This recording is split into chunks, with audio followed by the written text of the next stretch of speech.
Hi, everyone. My name is John Doring, and this is ZoomTRAK. Welcome Saturday, everyone. It's ZoomTRAK by NRail. NRail is the organization promoting N-scale model railroading. That's N-Trak and T-Trak, Fremo N, home layouts, club layouts, no layouts. Doesn't matter. If it's in the normal scale, you're in the right place. As usual, we've got a pretty packed agenda today. A good show ahead for you here. We're going to start with Richard Frazier and a story of peanuts. Ken Harstine is with us today to talk about braking functions on ESU decoders. Terry Moore putting on a show, and we'll end with Mike Wong talking about N-scale in Japan. I think we have a few announcements here first up, so let's go to those announcements. Yep. Okay. Hey, everybody. Lowell Smith here. And I just wanted to talk real briefly about encouraging you to come to the National N-Scale Convention put on by the N-Scale enthusiasts. This year, it's in Overland Park, Kansas, right outside Kansas City. And if you guys have never been to a National N-Scale Convention, let me tell you, it's a treat. It's a wonderful event. We've got everything, and it's a family event. Okay. Yeah, we have a show on Friday and Saturday, but there's, besides the banquet, besides the contest and the auction and all the fun things, there's great tours, layout tours, and you guys, it's all about N-scale. So let me, I just want to encourage you. I've been blessed to go to every one of the N-scale conventions since the first one a lot of years ago. Let's turn up. Please silence your cell phones. That was me. Anyway, I just wanted to encourage you all to do that. George Johnson and Dick Ollendorf asked me to just say a word, and I just wanted to encourage you. Let's face it, Kansas City's in the middle, so it's pretty close to everybody. And, generally speaking, we go from the middle to the east to the west and so forth. But this year, Kansas City, Overland Park at the Sheraton Hotel. It's going to be June 24 to 28, and it's a big event. This is a big event. We, I know there'll be a lot of the NRail folks will always be there, and it's just a lot of fun. It's a great gathering, and I just wanted to encourage you. And my minutes are up. Lowell, thank you very much. I see in my notes now, of course, I was supposed to introduce you, so sorry I missed that. But thank you for sharing that. Lowell, I just have two things that it reminds me of. One, the Friday morning swaparama, a whole room full of N-scale, is one of my favorite moments of the entire year. It's all us and just us. So that's a great place to leave some of your hard-earned cash behind. And a couple of years ago, who never win anything, won a huge grand prize at the raffle at the banquet on Saturday and took home about $500 worth of stuff. So that was a nice moment. But yes, I would agree with you. Well, this is kind of like the premier thing for us in the N-scalers. And Kansas City is a great place to be, and also a really, really great place to rail fan. So I'm looking forward to that for sure. All right, thank you so much. So we're off to our next presentation here, and I think Richard Frazier is going to tell us a story. We just need to get you off mute, Rich. Yeah, there's that. There it is. So details, right? So I got. Let me share the screen real quick to the quick presentation. So and I won't take up a lot of time. I do appreciate you taking a moment to hear the story of peanuts, right? So and there's probably people on this that know a lot more about the history of how we got to here. But the original T-Trak modules were donated to the Colorado Model Railroad Museum. And so we got these boxes, and Michelle, who's the director of the museum, asked us to pull these out and get them set up for the N-Scale weekend. And so now I don't know how many people know about the Colorado Model Railroad Museum. I'd encourage you to go look it up. It's huge. It's HO scale, okay, but it's still very, very impressive. If you've never had a chance to be there, please take the opportunity to come by and stuff. So we started unboxing these. We had no idea what we were going to get into once we started, and there was a lot of peanuts. Okay, there was so many peanuts. I don't know who boxed these up, but they spent a fortune in peanuts, right? So when it was all said and done, we had peanuts everywhere. But the cool thing was there was very little damage to these historic modules. There were a couple of loose people. I had no idea where they went, so I found a glue spot on the module, and that's where they wound up. So that's how we got there. Um, all of them were signed by Lee, and they're dated. So the oldest date that we found was the October of 2001.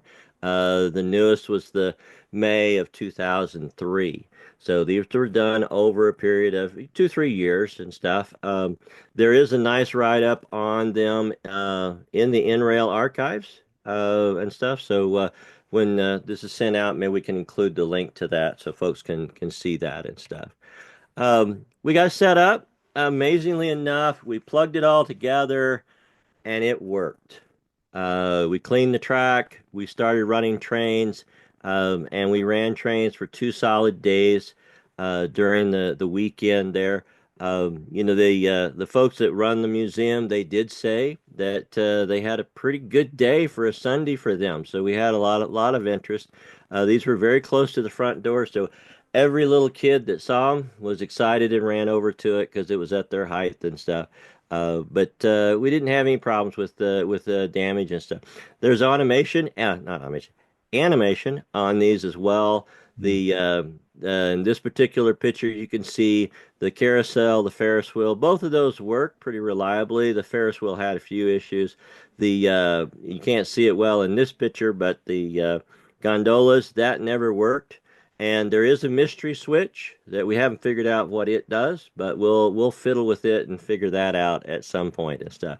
So this was one side. This was kind of the setup that you would see in the museum. The big blue thing on the right there, that's the Dickens Village Department 51, Area 51. I don't know. At any rate, it's there all the time, but this was our display that we had for the N-Scale weekend and stuff. It was really cool. I mean, I have to admit, it's kind of neat to fiddle with the history, and it was neat that they all ran. We did discover that the parts of the electrical are still are a wee bit scary. So we are going to take a look at that in the future, and this is just kind of what are we going to do with these going forward. We're right now in the process of building solid wooden storage boxes for these. The museum doesn't have the capacity at this time to leave them out on display until their expansion plans happen. And there is a desire that we would be taking these to certain events here and there and show them off and stuff. So we're going to create some very sturdy boxes that will stack and store as well. We're going to add electrical. Most of these modules did not have power. And so we're going to have to add some power pickups to that and stuff. We don't want to mess with the overall scenery. We're just going to kind of deal with the electrical and the power stuff. Adapt them to DCC so that they can be adapted to other layouts. And then we are going to update and replace some of the electrical. We did find that there's a couple of 120 plugs that are just held together with electrical tape. And in a public museum, fire marshals frown upon that. So we're going to fix that to make it more robust and appropriate and stuff. And then future plans, we are going to have this set up at the RPM meet that the museum is doing later in the year.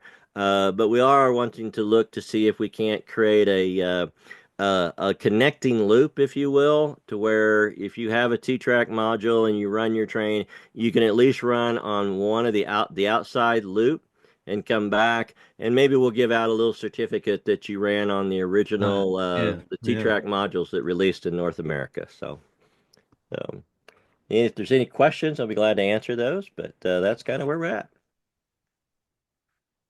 Richard, thank you very much for that. I think that's so cool. When I first heard that the modules were going to be available, I thought of Michelle in the Colorado Model Railroad Museum immediately. I'm so glad that's all working out like that. Um, I would also just pile on with what you said. If you get a chance to get out there and see that museum north and a little bit north of Denver, fantastic, fantastic outing, fantastic day. Michelle Kemp is one of the best in our whole hobby, so I would encourage anybody to do that.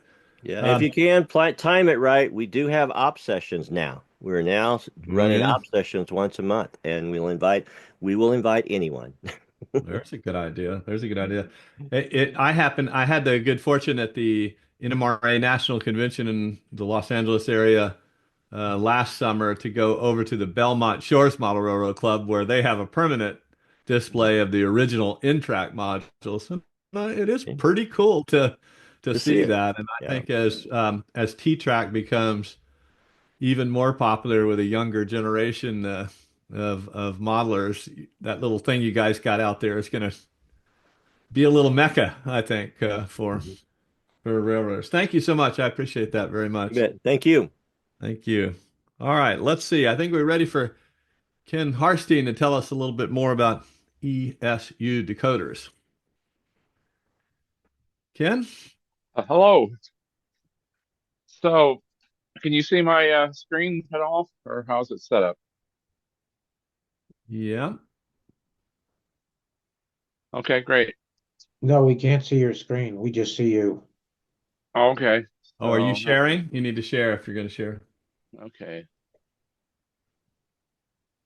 Where do you know where I point? Oh, there it is. Should be a button on the bottom and Green it's kind button. of green. There we are. Share. Okay, that looks There you go. great. Okay, so I'm big into operating sessions and such, and so I get the closer it is to real operation, the more fun I seem to have. So I got a bug in my mind that with this braking functions, I ought to be able to have something that more approximates actual operations of braking and acceleration, deceleration, switching, without necessarily having to buy a proto throttle. So anyway, so that's what this is about. I'm using the ESU LokSound 5. I've also done other than a Tsunami, but it's not quite. It works, but it works differently. Anyway, so we're talking about the ESU LokSound 5. Here's a short video of the, I believe, let's see. Page now. Hello. There we go. Here's a short video showing how the thing works. Right now it's stopped. I'll release the brake. It should start going. There we go.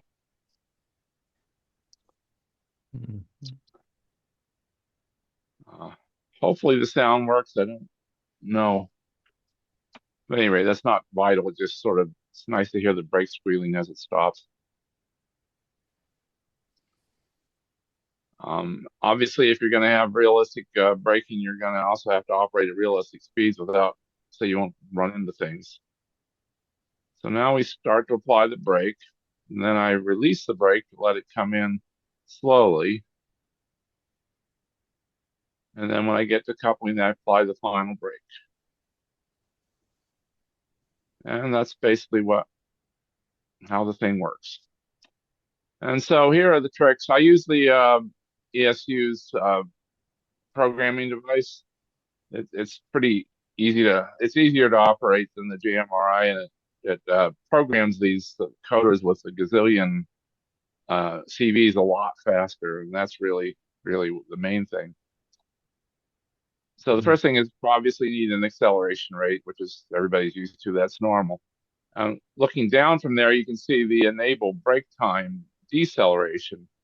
In that case, I set them both almost all the way up. So basically, when you turn the throttle down, the model will just simply keep moving for at least a couple meters, assuming that you're running at some reasonable speed. Secondarily, I'm only using one brake function. You can have multiple brake functions, and you assign them to function keys, which we get to later. The little tricky part here is that it decreases the brake time, which I'd set to a very high level, by a certain percentage, and so you kind of have to play around with it. For me, it seems like this 83, 84% is about right without having to accelerate too fast or too slowly. And obviously, if you had more than one brake function, you could combine them for multiple deceleration rates or braking rates. I use a simple three-position speed control, and I like, in order to get it to run the greatest distance at the low speed just before I couple, I've made that a fairly long tail so that it slowly works its way down through that part. And I obviously don't care so much about the upper area. Although if you're using the locomotive as a helper or something, you will be working out there, but it works the same either way. And this is the other part. I don't know how many of you do it.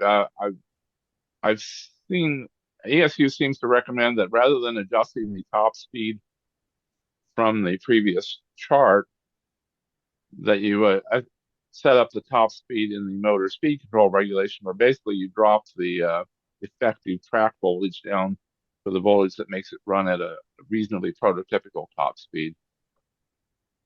That's somewhat a matter of taste, but obviously for realistic operation, it needs to be fairly low. And that's the main thing here. The next thing you need to do is, okay, how am I going to make this brake thing work? So I assigned the brake one, which as you saw previously, we'd set up to F3. And the reason I chose F3 is that the lower the F1, 2, 3, 4, the more likely it is that your throttle will have an indicator that you have F3 depressed. And it's nice to know whether the brake is on or off when you're operating, so you're not guessing why it's moving or not moving. So, and the other ancillary things, I have the brake sound stuff set up. Basically, it makes a little needs to make a noise when I actuate it. I think it's sort of a clunking sound. That helps me know that I've applied the brake. Then the next function down here below the F3, it says drive, not F3. So that means when you're moving and you don't have F3 depressed, you will not hear brake sounds. So, I mean, obvious reasons for that. And then the third one here, this one I found important, and that is when the engine is stopped, it's nice to know whether the brake is set or not without having to look at your throttle and without having to guess around. So this says when the locomotive is stopped and F3 is depressed, the dimming function will be actuated. So I have my headlights set to dim. So as soon as the locomotive actually comes to a full stop, the light and the brake is actuated, the lights will dim. And that way I know, okay, it's all actually completely stopped. I'm now ready to make my next move, change direction. Then I release F3 and the lights will light back up full brightness, so I'll know I've released the brakes, and it proceeds to move. So this next video, the purpose is to show that little dimming function. Well, actually, that'll be another video. we'll probably talk about that later. The next one, if you're running in consist, it's important that all the brakes on all your locomotives work the same way. And so in consist, I have F3 recognized by all of my locomotives so that if I hit brake, everybody stops. Otherwise, it gets quite confusing because some engines stop and some engines keep going. So that's important to remember to do that on all locomotives in your in your advanced functions in consist modes. In other words, functions that every locomotive in your consist will recognize. Well, functions that this locomotive will recognize, and you need to do it for each locomotive. Okay.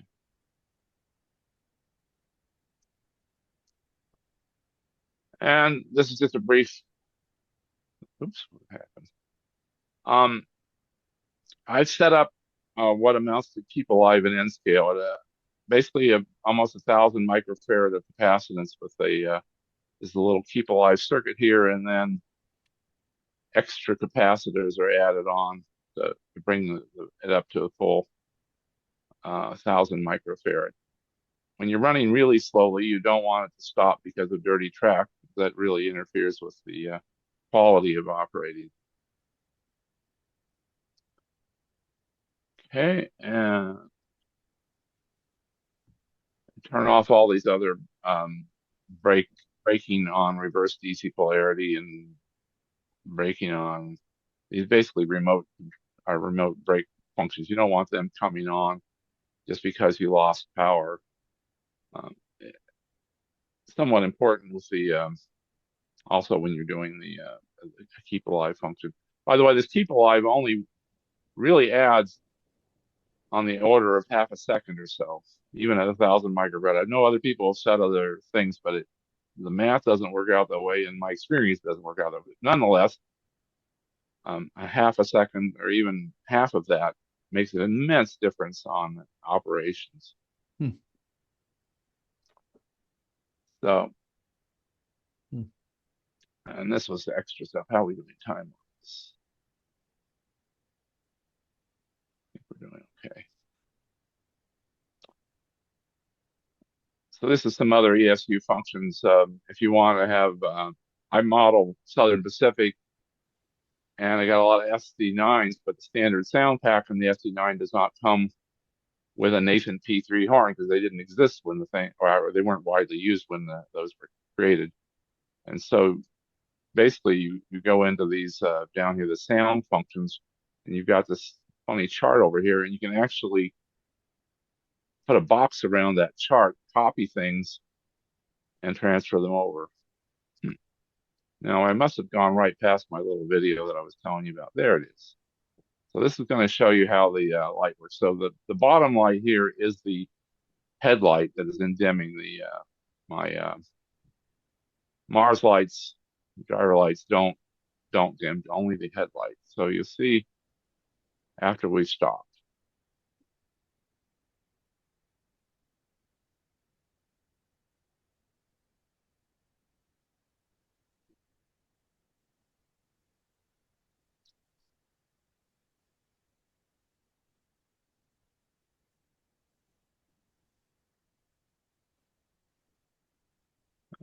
You can see it stopped.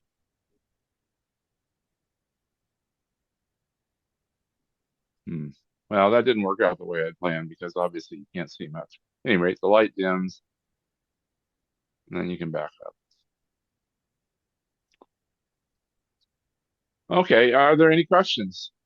Yeah, and this John, I'm not super knowledgeable about all the details here in the programming, but what I'm gathering is you started with you set the deceleration momentum to be to take as long as possible to stop. It sounds Right. like, and then you set these functions F3, and then there was another one after that, and another one after that, where you press that button and it stops faster. Yeah, so basically the other function mappings were logical things, all involving primarily F3 and right, causing various things to happen and not happen. Yep. Was it, did I get that right? That the F3 was you press F3, that was the least reduction in speed. And then there was one after that stop it faster. Is that right? No, I could map. There are three brake functions on the ESU, and you could set each one of those up for a different value. I haven't done that. I only have the one. So I press the F3, and when I get Okay. the locomotive to reduce to as I get close, and when the locomotive gets to the right coupling speed and the right, I'll unrelease the F3. I'll let it go a little bit further, and I might apply F3 again, Okay. turning it on and off at the right times to get it to nicely come up and couple and not bounce things around too much. Every time you press the F3, it reduces it by whatever you have it set to. Right. Now, Yeah. if you haven't changed the throttle, normally you would want to throttle down before you stop. If you haven't changed the throttle, as soon as you release the F3, it'll start speeding up again. Yeah.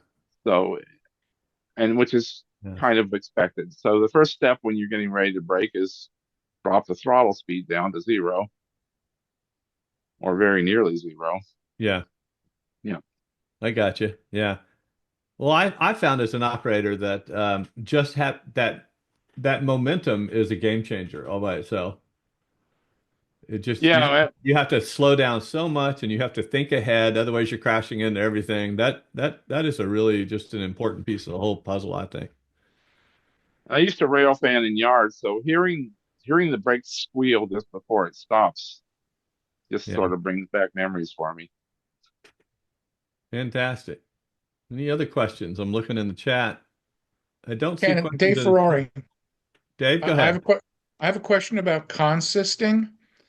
Right. Does that work for any type of consisting or only specifically for the advanced consisting or the consist number? It should work for any. If basically advanced consisting programs a particular address into your consist parameter on your decoder, and so whether you programmed that in simple consisting to one value or they programmed it, either way, these are the functions that are going to respond whenever the consist number is sent out with a command. So yeah, the answer is yes, both ways. Other questions? I don't see anything else. So thank you very much, Ken. I appreciate that. You're welcome. Thank you. Thank you very much for sharing. For those of you who are interested more in the details about the Colorado Model Railroad Museum, there is some information in the chat on website, address, things like that. Okay, I think we're ready for the next thing, which would be putting on a show with Terry Moore. John, can we skip to Mike at this point and have him do his presentation? Fantastic. Nothing like an audible here, right on the field. All right, so let's see if this works. It's Mike Wong here. So let me see how I can share this. Looking for a green button there. There you go. And I'm going to go full screen. So, John, I asked you to keep track of the chats. Certainly to everyone, interrupt me if you have questions. Will do. Let me go full screen. Can you see everything? This is all new to me, sharing like this. Yep. Yes. Okay. Looks perfect. Looks perfect. Looks like you accidentally did it right. So when I first approached Bruce for this, thank you, Bruce. And first of all, good afternoon, good evening. I know it goes around the world, so I don't think there's anybody in good morning. When I sent the email out to Bruce, say, hey, Bruce, what do you think about this idea? I was quite surprised at his response because I thought he would say, well, it's going to be pretty boring. It's not US. Who's going to be interested in this? So he says, go right ahead. So that kind of gave me the green light. So by the way, I have never been to Japan until fall of 2023. And if you people see me in my camera, I'm not that young. So I always had a fascination of Japan. I'm not Japanese, but ever since I was a kid, I was like, I want to go there. So we went for 2 weeks for the first time in fall of 2023. We liked it so much, we went for 3 weeks last year, fall of 2024. And we plan on going for 5 to 6 weeks in fall of 2025, not because of the model trains. It was only when I got there that I found out this whole train scene in Japan. So I figured, let me do a little presentation on that. And here you see in the screens, though, You'll see Tomix, you see Kato. By the way, I have always pronounce it as Kato because, being in the US, but it's pronounced Kato as experienced by the Japanese when I was there. And there are some other off-brands here which are pretty popular there, which most people are not aware with. So why Japan? So when I first got there, I was completely just wowed by the scene over there. I think the reason why N-scale is so popular there is that the whole fabric of society over there is based around trains. So in the 1-to-1 scale, full scale, you will see trains from the big cities to the small town into the foothills of Mount Fuji and all those little, tiny little places. So here's a famous spot in Tokyo. I don't know quite the name because I forgot, but apparently I stood there for a little bit, and this is a confluence of 4 train lines intersecting each other in kind of a weird geometry. You have the red one, the orange one is another bridge on the far distance that sort of a train would come through. I discovered this by mistake because when I got out of the sub-metro station, there was a whole group of people on this overpass just looking at this. And these were local people with cameras in their hand. And that's when I got there. I was like, oh, this is the famous place. So here's the famous N700S Shinkansen. By the way, these are all photos that I've taken. I think there was only one that I grabbed off the internet. So we rode on this all over Japan. This one is right in front of Mount Fuji. When we went, it was not cold enough for the snow to appear on the top, but they had trains that were decorated, as you can see, the motif. Here is the Thomas the Tank Engine train, as you can see. So they're very serious about their decoration. And I thought that was the end of it until I went in. This happened to be the train that I had to take to go somewhere. I thought it was not the train. Look at the seating inside. It's actually velour fabric with little Thomas the Tank Engine. And I grew up in Manhattan, and this would be slashed in about 2 minutes with a knife. You can also see the wooden floor. Here I'm behind the engineer driving, but look at the decoration inside. Here is the entrance door. They really go full out. So very quickly, I found out the way the Japanese do things, and not just with trains, is they don't do it 98%. They don't do it 100%. They do it in your face 110%. Nothing but perfection. This one is inside of another train, but this is not the Thomas train. This is actually a Legos train. So I didn't take this train. I went in quickly, took the picture, and came back out. So they apparently this train goes to Legoland, so they might as well decorate the inside of it. This is another dinner train or a tourist train in front of Mount Fuji in the back. Here's what I call the cyborg. This reminds me of Battlestar Galactica. This is an express train, not the bullet train. But look at the way it is, quite intimidating. The engineer sits on top, and we actually rode on this train later on in our trip. And this is the toilet inside that train. It looks cleaner and nicer than the toilet I have at home. And this is the typical culture over there where the toilets, whether on train, in the 7-Eleven, in the hotel, are spotless. Here is the Kamakochi line. This one goes to the Japanese Alps, which we also went. And you can see there's different styles. There are 16 regional train companies in Japan, over 100 train companies if you've counted all the private ones. So it was at one point nationally owned, but I think in 1987 they divest and instead of JNR, which is Japan National Railway, is now called JR, Japan Railways. So this is another train that we took to another city. And here's the interesting thing. We got on this train, and before the train left the station, there was a commotion outside, which I grabbed my camera and figured out what's going on. The entire staff, now this is a small town, the entire staff came out and waved to us goodbye. Now, this picture was taken with me inside the train. They actually customized day. You can see October 25th, 2024. And it says, wishing you a great journey. Everyone came out, which I find a little bit odd because it seems like we become, the guest of their town. This one is a hybrid train, which is kind of interesting. I'm like, hybrid, really? And it actually is hybrid because in the front it tells you, and those signs actually light up and it tells you when the engine is running, when the motor and when the battery is helping or the battery's being charged. So this is like typical display you would get if you were driving a hybrid automobile. This one happens to be in Kobe. You can see the different styles. This is another Shinkansen in Tokyo. To the point where this is Mount Fuji, and I'm taking a picture outside my hotel room, and right below me is the Shinkansen. So they even build hotels around the trains. Now, excuse me for some of those wires you see. Apparently, they put safety glasses, I guess maybe because of the earthquake and whatnot. So they do have freight trains. They're not very common. They usually run at night, and you can see one here pulling the tankers. The tankers is not very big by U.S. standards. They also have containers. Now, these are containers on flatbeds.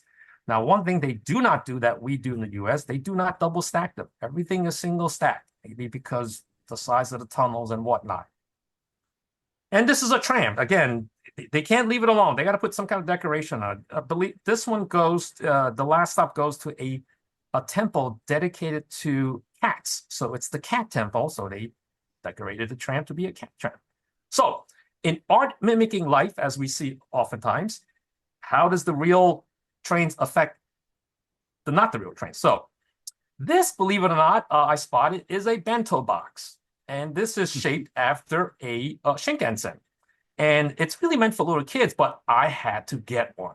So we bought one, open it up. This is what's inside. It's got little bits of sushi dessert. That the fork comes on the inside. The tangerine juice is separate. And this plastic case is made out of real sturdy plastic. It's not cheap stuff. It's not meant to be thrown away. And I still have that with me. And then on my second trip, I found one was the Shinkansen 500 Hello Kitty version of that.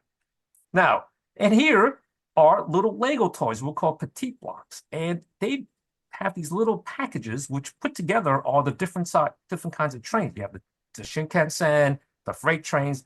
And these were sold at a chain store called Daiso. Daiso is the equivalent of our dollar store here. So unless marked, everything in that store is 100 yen. And 100 yen is about 67 cents. So each one of these packet is 67 cents. And you open them up and you put a little together and you get a little, train toy out of it. Now, this one is pretty interesting. This one my sister-in-law got me. So if you can see my cursor, there's actually 1, 2, 3, 4, 5, 6 pictures there. And that's the back. The front looks like some kind of fabric. And this big circle here actually fits on top of a 500 milliliter water bottle, your typical Poland Spring. So there was a promo going on where this was put on top of 500 milliliter bottles of green tea. And each bottle you buy comes with one of these doohickeys on top. My sister-in-law saw that there were 6, so she bought 6 bottles of green tea and took these things out and gave them to me because she knew I was like a train nut. So what are these things? They are, as you unfold them, these little fabric bags that'll have train motif that you could put your 500 milliliter drink in there so you can tote it around. And as you can see, I didn't open all of them. There's a Dr. Yellow, there's a Shinkansen, the orange ones I show you, there's a steam locomotive. So this is how art mimics life over there. So here's the good stuff, the hobby store. I did not know this when I was there. And when I first saw this, I cannot describe in words, and my heartbeat was high. I was just heavy breathing. So first we stop here in Tokyo is a place called Yodobashi in Tokyo. As you can see, it's just a nondescript building. It's nine stories, no windows. Think of this as being a very, very large Target or very, very fancy Walmart. Now, we were going in there, looking around, and the first thing that hits me is, here's this department for tripods. I'm like, my God, how many tripods are there? And why are they set up so that it is really like in your face? You want to look at the tripod? We have 600 of them over here. So that's when I said, this is interesting. Let's go to the toy department, which is on the top floor. It doesn't say trains. It just says toys. And within the back corner of it is the hobby section. So this right here is the first thing I see is glues. This is how many types of glue that this store sells. Remember, this is not a hobby store. This is like a general merchandise store. And you notice that most of these are in stock, it's always available, and all have different kind. Your crazy glue, your fast setting, your slow setting, your thin, your thick, whatever. And if you turn your head to the right, you will see that it goes all the way to the end. As it changes color, you have other things that's related to the hobby. For instance, the paint department. So take a look at this. They have all kinds of paints to your heart's desire. All different brands, stuff that I've never seen before. I think most of us here in the US are familiar with Tamiya. Here are the track section. So on the left, the darker blue is your Tomix. And then you have your Kato tracks. And you notice one thing to pay attention to, there's only like 1 or 2, maybe 3 things that are out of stock. They're always fully stocked. Again, do everything 110%. Here is the Kato section of trains. And when I first saw this, I'm like, my God, where do I even begin? So not only they have train sets and whatnot, here, this one is, I believe, is Tomix right next to it. Here is surface. So your dull coat, your gloss coat, surface prep. If you can, I don't know if you can follow my cursor, but on the kind of lower right-hand side, you have 4 dark spoons, and it gives you an idea of what different surface prep will be, whether you want a glossy all the way to fully dull coat. Here is the section for the Kato spare parts. So, sometimes here in the US, it's hard to find spare parts, but not a problem there. This is GreenMax. For those you know, GreenMax is pretty much a company that does a lot of structures. So they have everything over there. Now, then we went to another store. I can't read the Japanese, but I did see model railway models. And then if you look carefully at the bottom of the sign, it says B1 to 5F. Is it truly that it goes from the basement to the 5th floor, that every single floor is railway models? The answer is yes. This place, as you walk in, notice the Kato sets on top with the kind of yellowish label. All these are used sets. They have a huge, huge used market in Japan because the folks there keep their stuff taken care of really, really well, to the point where if you look at a used set, it looks brand new. I swear to when I pick some of these, I'm like, there's actually no sign of use, nothing. So you can pick up some substantial saving. Now, I do apologize for the next couple of pictures. This was a pop and data. There are some hobby stores where no cameras are allowed. So a lot of these shots here at this store was taken with my cell phone in a clandestine way. So, but later on, because I don't want to get arrested in Tokyo, but later on I found out towards the as I was leaving that photographs were okay. So some of these pictures were a little bit off. So here, what are these things? These are shelves, different shelves that you can buy to put, over your rolling stock. Mm. Here is a display of all the trains that they have with a price tag. So when I saw this, I'm like, my God, every single train that they sell is on display. What a marketing scheme. When you look at these, you just melt. You go like, oh God, I want this. Oh, look at that. So here's one section. You can see my face reflection on the upper right. And then the sets on the bottom, like library. Here is more of the trains. And not only that, they take the full set out and then they hook them up. And this way you can see the full length. Here is the Shinkansen. Some that are not available in the US. I actually bought a set of the Mickey Mouse one, the yellow one on top. That's a Tomix one. Here is again the spare parts for Kato. Looks pretty impressive. And you can see carefully each of those packets of parts are clipped together with key rings because they have multiple different types and part number. This one is Models Imon. So this is kind of a more upscale, snooty, I call it snooty in a nice way, train store. As you can see, the floor is spotless. The decoration is unbelievable. And all those blue things on top, they're actually train sets. Those are Micro Ace train sets. And you can see they're all laid out like that. Now, here we have Kato Hobby Center. This is the mothership. This is Kato's headquarters in Tokyo. So I made it a point to find it and go there. Now, the upper floors with the trees are everything, that's the administrative office. But the bottom is actually a store, and you can buy stuff there. So this is in the middle of a residential neighborhood. So this is the entrance to, you can see Kato Precision Railroad, and on the left is actually one of the electric car trains that they put up. So the first thing you walk in is you see this nice layout here, and trains running 24/7 on this thing. They always, and I'll go up to the top, it's 2 stories, and this is what it looks like as you go to the top and look down. It's a fairly extensive, and every half an hour or so there's a guy, an employee, with a mask and a belt with cleaning fluid, and he's holding a rod with track cleaning. All he does, that's his job, is every half an hour comes out and he cleans the tracks, and it's just wild. So what do they sell there? Obviously, they sell everything that's Kato, but this is how they display it.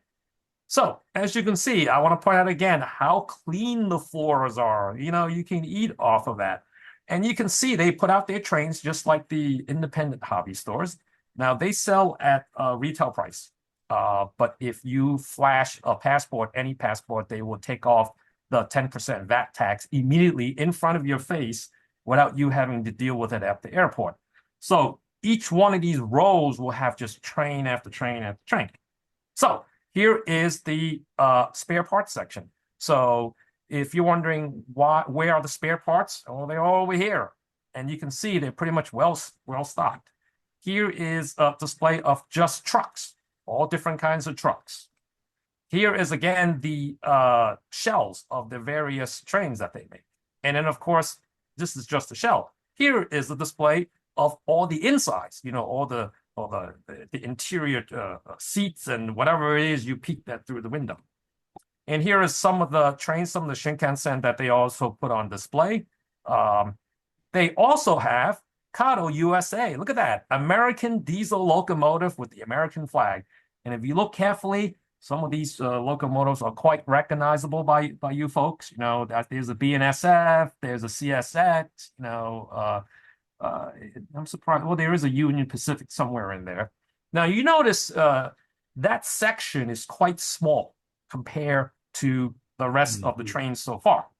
That is an indication, as most suspect, that Kato USA, or the US version of their stuff, is a minuscule percentage of their overall business in terms of model trains. So that gives you an idea of how much space we occupy in the pie chart. So upstairs, I call this guy the Maytag repair guy. Upstairs on the second floor, there is a dude sitting there that is a repair center. So you can bring your Kato locomotive or anything Kato, and he would fix it on the spot for you. You know, whether you want a coupler installed, you need a decoder installed in there, or you know something broke and put in the handrail. As you can see, there are no lines, and he's quite bored because there's nothing for him to do. That is just a wisecrack on Kato's quality. And right next to him, on the you can see the Maytag repairman on the left.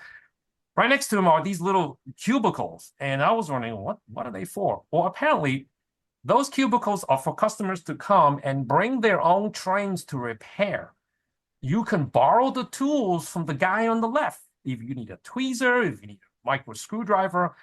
And what's good about it is if you break something or you need a part, you run downstairs and buy it because they have every single part in stock. So that was kind of an interesting, you know, repair thing. And on the upstairs, there's another layout that's for customers to run on. Okay, I'll talk a little bit more about rental layouts later on. And here, you basically bring your own train. You can either pay for it, or if you buy something like, if you spend $5, they'll let you run for like an hour or two. And as you can see, there are multiple tracks. Maybe you can see the multiple controllers. DCC does not exist in Japan. If it does, it's 0.1%. They're all DC. So these layouts have multiple tracks, so that, think of a slot car. So you would never rear end your friend because he's on a different track, and everyone has their own controllers. And here you can see it's not just old folks, but kids come, parents come, families come. Okay, you can see more of the layout here in the upstairs section. Then we go to here, and this one really freaked me out. So it's Super Kids Land in Osaka. And I'm looking at, okay, great. You know, these guys are good with anime, and you know, what could possibly have this whole 5-6-story building is a hobby shop. But if you look on the left-hand side, right in the middle, you see the Kato on the Tomix sign there, right above the Kyosho. I'm like, wow, this has hope. I go up to the train section and I get off the escalator and I see this. I'm going, oh my God, what is this?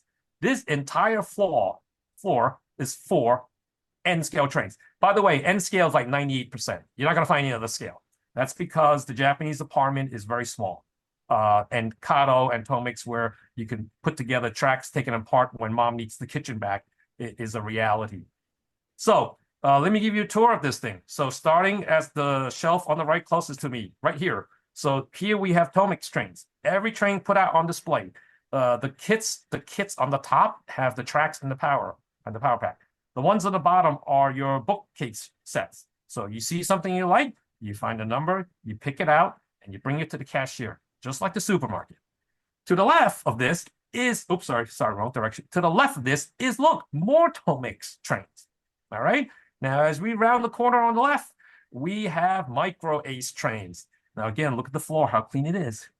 And to the left of that, as we go down, we have Greenmax, which I didn't know makes running stock. And you have locomotives and trains and, you know, passenger train. Keep going to the left and, oh, going the wrong direction. Keep going to the left, and we finally got to Kato. And this is only half of the Kato. This is their normal passenger trains. Then there's more Kato on the trains. And here is Kato's Shinkansen bullet trains. And as you can see, you look down, there are all these little bookcases that you can just grab if something interests you. Then we have this. These are the electric locomotives. Here's the left side. Here's the right side. And look at those independent little boxes on the bottom. At first I thought, wow, okay, so you have the stock here, which relates to the things that's on display on top. And it's like, I would think that, you know, you grab the box, you bring it to the cashier, and they'll go in the back and grab one. Because why would they put so many out like that? Because in New York City, these would be all gone in like 2 minutes. They'll be in everyone's the 5-finger discount. And every one of these boxes have a locomotive in there. Because I picked one up and it was quite heavy. I'm like, there's no way. These got to be empty boxes. So no, they put everything out there like that. Here is the more electric locomotives that I think Kato and other brands make for steam engines and trains that are around the world. And look at this. Here's the US stuff. And as you can see, you can recognize some of these locomotives. Again, this is the only section. So it's not very popular per se. Prices are much better than the US, and I'll get into that later. Here, they even have microtrains cars. And they don't have much of a discount here. It's, to give you an idea, they're up to 4,000, 5,000 yen. So that's about $30 to $35 a car, which I think is probably a retail price. And down one row, and on the left side, you have the details that you can buy to, you know, horns and window shades and handrails. And I believe the things on the right are decals. So you can go really crazy. Here, this is interesting. This is very similar to some stuff you see at Home Depot hardware section, right? You have these little boxes you pull out and these little metric screws and everything. Well, guess what? Every one of these boxes pulls out to spare parts. So if you have a broken something, you can bet you can find it somewhere here. This is the Kato spare parts. Remember, this is an independent hobby store. This is not Kato, the factory. So here you can find everything from motors to pickup strip, phosphorus bronze, and, you know, snow plows, whatever you need. Then we come to Tam Tam in Kobe. So when I went down, this is the basement. I'm like, my God, this is a hobby store. Look how wide the entrance is. How big is this place? Well, this thing here is quite big. They sell radio control and everything is hobby related. Here is Greenmax's kits. Here are all the parts for Tomix, as you can see, 10% off, you know, all these little boxes. Here are the parts for Kato. Again, you can just, there's little baskets on the bottom. You can go out and go shopping with these little baskets with your little parts. Here are the containers, right? These containers are typically quite cheap. They're sometimes like $8 for 3 containers to like maybe $10 for 1 container, depending on, you know, the decoration and how it's printed. It's quite cheap there. This one is just 2 hobby stores in one. This is in Nagoya. Here, this is another Papandetta in Nagoya, a lot smaller store. This one is GreenMax. GreenMax factory store. As you walk in, there's a layout that you can see that they built, and they have trains running everywhere, parked, and you can see they even decorate the streets properly with the proper number of cars and vehicles. Again, it's a much smaller store, but you can also see the individual trays on the right with the parts. More parts for you. Here is one of GreenMax. So if you need some part to a building, to a train, you can come and you can see it. I don't think I see anything that's out of stock. Everything is in stock. Here's more of it on the other wall. If that's not. Oh, and here is Super Kids Land, but in a different city. Now, I actually bought this kit. It's a 9-car Kato limited edition Vista 1000 twin motor. And there's this employee, and if you buy it, he tests the cars for you, make sure the motor runs, make sure the headlights, backlight, they change. So they do that for everything. So the N scale scene, like I said earlier, DC or DCC, it's all DC. It's very hard to find DCC. As a matter of fact, I went looking for decoders in Tokyo. I cleaned out one store, and the other stores don't have any. I have to go to Kato to get the decoder. Are there any clubs? Very rarely, because of real estate space. All right, there's you won't be able to find like a church or something where you can just have a spot to put your scenes, put your layout together. I don't know of any shows they might do that, but I'm not aware of that. So a lot of it is, you know, lone wolf, set it up, or get together with a few friends. But to fix that problem, they have rental layouts. Most large hobby stores, you can rent the layout by the minute, usually around $10 to $12 an hour. So here's one on Papandetta in Tokyo, as you can see. It's a fairly good sized layout. It has 2 layers, two levels. And you can see each person controls their own track with the controller. Here is a picture of it from a different angle. This one is at another store, and you can see mom bringing a little child here, and trains are very, you know, age agnostic, meaning it goes across from little kids to adults. And once they're set up, which was cute, if you look carefully, maybe you won't be able to see this detail, mom is actually running her own train with her son. So I found that quite heartwarming. So she's running now. She's speaking Japanese, which I don't know what it means. But they're having the greatest time. We were in the store because we were holding out for a thunderstorm that was passing. And they're having such a great time. The interaction between the two. And the little kid is telling the mom, you're driving it too fast. Can you slow it down? It was just unbelievable. Then dad comes in. And this kid comes in with like a whole stack of Tomik Shinkansen. And I think he rented 3 tracks for it.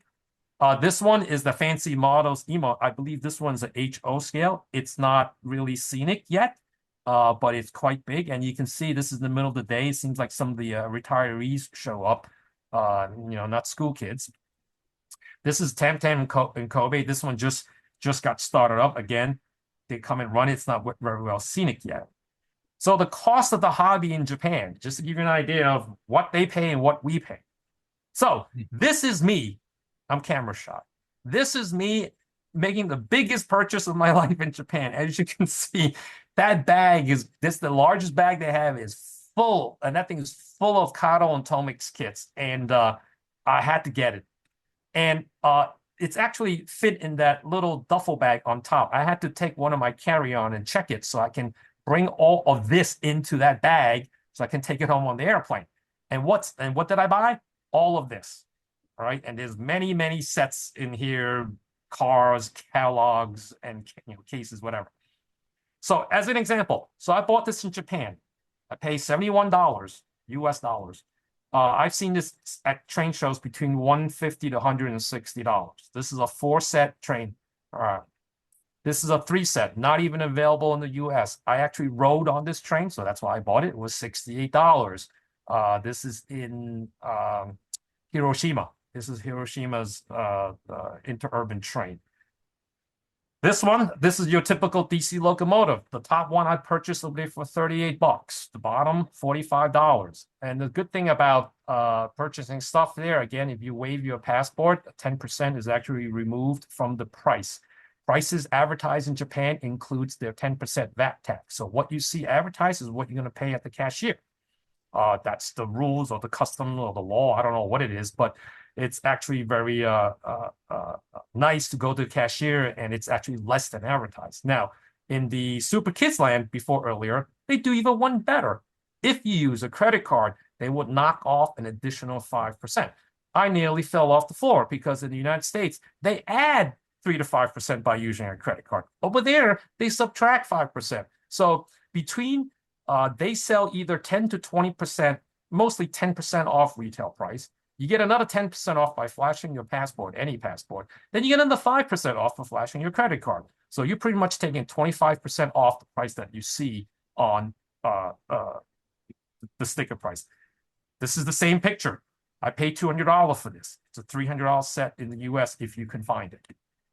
Here's another one. This is a complete 1, 2, 3, 4, 5, 6 set limited edition in a powder blue bookcase, and it's for meant for wildlife, preserving wildlife. And look at the printing on it; it's amazing. 140. This is my Mickey Mouse one, which I like because it was kind of cool. $147. This is a Tomix one. So here's some one-to-one scale experience. I'm looking at the clock. I'm trying to go as fast as I can. So we wrote this. Shinkansen N700 this is the most popular one. So I was wondering how fast was I going? I pull up a GPS app. Oh, sorry. So this is the inside in case you wondering what it looks like. Spotless, just like an airplane. You cannot even feel the speed because I was going 184 miles per hour, according to my GPS pinging app. Here is the museum in Nagoya where they put all the train museum in there. And they have the largest HO display that spans across 4 major cities in the whole country. This is what the HO display. Now, one thing interesting there is they have a Shinkansen driving simulator. For 600 yen, which is about $4, they'll give you a 15-minute ride in it. And I got up early, make sure because they sell out quick. And here I am sitting in the cockpit driving a Shinkansen doing 180 miles per hour. And boy, I'm telling you, it is so realistic. It's phenomenal. Now, to avoid having kids going, pushing all the way, let's see how fast it can go, you have to maintain the speed zone, because if you violate the speed zone too many times, they stop the simulation and then you're done. Also, Hey, lady. Oh, Jesus. Hey, baby. Hey, beautiful. Oh, Ashley's birthday present will be here tomorrow. all right. So, okay, I'll let someone finish. So apparently since next door is the Toyota Museum, and I just throw this here, it's not train related. Toyota did not start it as a car company. It started as a loom machine making fabric. It was only when the son became more prominent, he says, let's get into the car business. So here's the Toyota Corolla long time. Okay. So the cost of getting it for those who wants to go there, airfare, they run between $800 to $2,500 for a premium economy fare.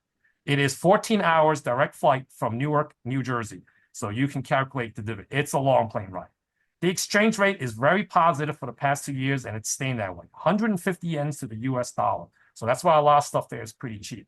Lodging, also very cheap. We paid between $50 to $100 per night, spotless, premium Japanese chain hotels. I'm not talking about Hiltons and Marriott's. Those are very, very expensive there. It was unbelievable. Getting around, JR Rail Pass, unlimited rides, Tokyo Subway.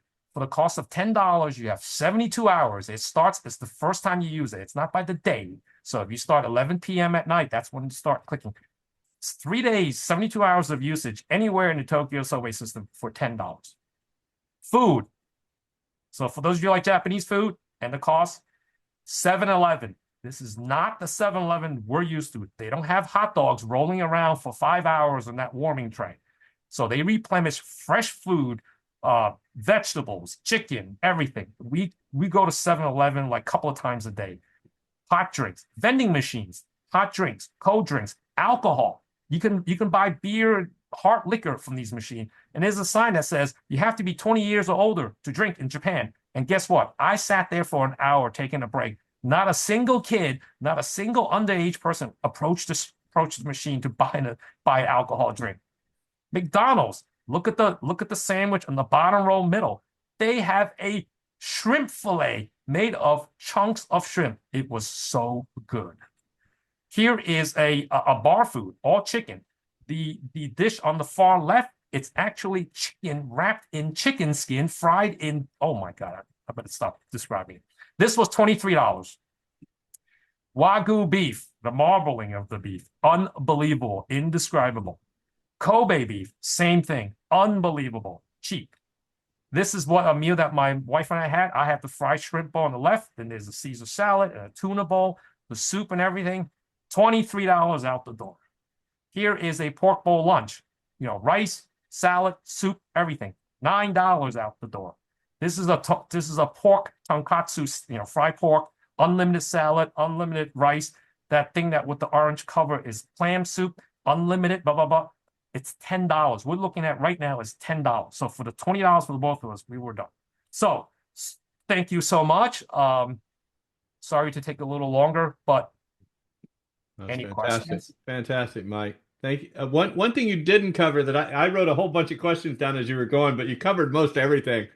Did you have any trouble with language? Yes, most people ask me that. No, most places, 95% places will understand English, and for those that don't, they have little translator machines that I've never seen. You speak into it, and also the signs are multilingual. And if they are not, your Google Translate by the phone, where you just hold your phone up and whatnot. Fantastic. That's why we're trying to go again for 5 weeks, because take advantage of the exchange rate, and just things are just so cheap. I know as a kid, people said, don't go. You're going to go poor. It's very expensive, but apparently. Mike, that was fantastic. You've got to give that presentation in some other places. John, I want to bring up the Yeah, poll. please. We can keep going with the questions because Go ahead and bring the poll up and have people fill this out, please. And now back to questions and answers. Yeah, Mike, I think lots of people in the hobby would want to see this presentation. I see in the chat. I think too, a lot of people are surprised at how affordable some of this was. I think that maybe the impression you have is the opposite, right? That Japan's going to be quite expensive. Right. And I do not work for the Japanese Tourism Bureau. No kickback there. No kickback, none at all. Fantastic. Yeah, I got a quick. Many households. Are there many households that have layouts in their home? They don't, due to the size of their apartments and whatnot. I guess in the suburbs, I would imagine if you own a house, and even some of those houses I've seen as my train is whizzing by, they are all tiny compared to U.S. houses. I mean, that's a lot of hobby stores for people who don't have layouts. That is true. I think they put them up, run them, and take them away. There really is no permanent per se. If I can make a comment real quick, they do have a lot of clubs in Japan. They tend to be in public spaces like community centers and places like that, where they'll set up like one weekend a month. And it's usually done they actually get the places for free because it's sort of a community event. And we have a sister club to our DC club here is in Japan. And a lot of people do have smaller home layouts. Modular stuff is very popular. Like T-Trak was designed for Japan for smaller places. So it's a very active hobby community. Large national train shows, lots of clubs there with big layouts. And a lot of schools, high schools, especially even now junior high schools, have clubs where they do competitions with other schools nationally. And I think one of in European late last year, Japanese 3 girls won the top honors for the modular layout competition in a big European show. Fantastic. Really interesting. Hey, Jeff, are you Jeff from JNS Forums? Yeah. Hey. Now I get to see your face. Yeah, you get to see my face. Yeah, so yeah, I'm that guy now. All right. All right. You're having too much fun, you two. Well, I'll just toss out one quick, I put in a thing in there. We have JNS Forum, which is a national or international Japanese train forum for both prototype and hobby. And it's sort of the place worldwide to go. If you're interested in Japanese trains, either just a little bit or really want to get in and do some serious modeling or travel there. People like Mike and other people put their little travel logs up there, and it's wonderful to sort of go on these surrogate trips and see their train rides and food and everything. Fantastic. Let me just, John, Yeah. quick interjection here. We didn't get to Terry's presentation today, so that's going to be up next month. You can count Okay. on that being next month for sure. I assume My that's- apologies for Terry, and people thank Terry because he's always a good sport, and usually he's he always has a presentation for us. And I should apologize for Terry for taking up his spot. No, I you- along, but I had to tell the whole story. No, that was fine. And for those folks, think about it. Don't go there for the model train end scale. Go there for experiencing Japan. Yeah. The model train stuff is gravy, big, huge gravy, big icing on the cake. We have 85 people on the line right now, and I bet at least 10 of them are going to go to the grocery store and buy some sushi after this. Everybody's hungry all of a sudden. And So John, speaking about sushi, I could go on and on, is they have sushi there that on the carousel belt, it goes around a carousel, you pick the dish you want.